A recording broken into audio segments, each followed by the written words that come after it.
Bah, ça va bien, j'ai pas couru en juillet depuis le championnat de France. J'ai juste fait Burgos et le Tour de l'Ain qui s'est bien passé et voilà.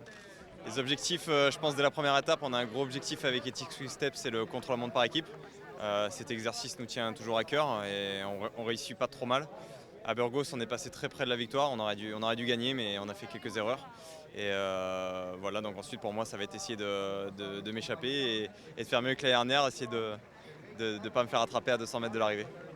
Pour parler de ce contre-la-montre par équipe, vous l'avez déjà repéré? On a vu des équipes aujourd'hui qui le repéraient. Qu'est-ce que vous pouvez dire sur le parcours en lui-même? Ouais, on l'a repéré ce matin, on l'a fait une fois en vélo. C'est un parcours pas du tout technique. Il y a peut-être 2 virages. C'est un parcours pour une équipe de coureurs puissants. Une grosse armada de rouleurs. Je pense qu'on a une belle équipe pour ça, nous. Euh, il est légèrement vallonné, mais pas non plus des grosses montées. Ça va tout être sur le gros plateau. Et je pense que ça va se gagner. Le classement va être vraiment très très serré parce qu'il n'y a pas beaucoup d'endroits pour faire des gros écarts, mis à part d'avoir une grosse équipe de rouleurs. Il y a une première semaine un peu délicate. Déjà, le chrono par équipe risque de faire des petits écarts entre les 10 grosses équipes et les 10 qui ont un peu plus de mal dans les chronos par équipe. Certains leaders peuvent déjà perdre du temps.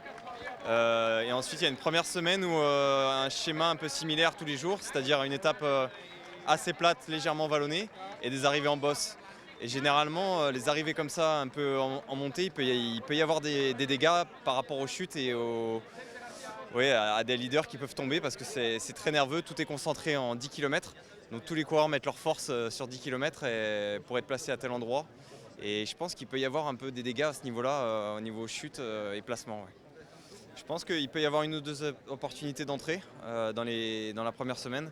Après, je ne sais pas si des équipes de leaders. Après, il faut voir qui va gagner le contre-la-montre par équipe parce que l'équipe qui va gagner, je pense, peut garder le maillot un bon moment, une petite semaine, parce que tous les coureurs ont un bon grimpeur dans leur équipe généralement.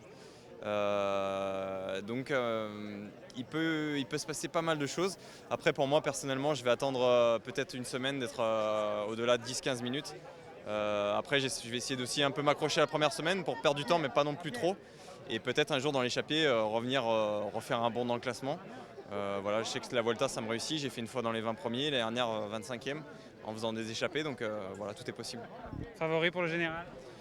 Moi, je verrais bien Quintana. Là, on le laisse un petit peu tranquille. Il a fait un tour un peu en deçà. Et depuis le tour, on ne l'a pas vu. Contrairement aux autres qui ont fait les Jeux Olympiques. Pourquoi pas Quintana, qui a une bonne équipe aussi Movistar autour de lui, avec Valverde qui est toujours là. Mais pourquoi pas Quintana, ouais.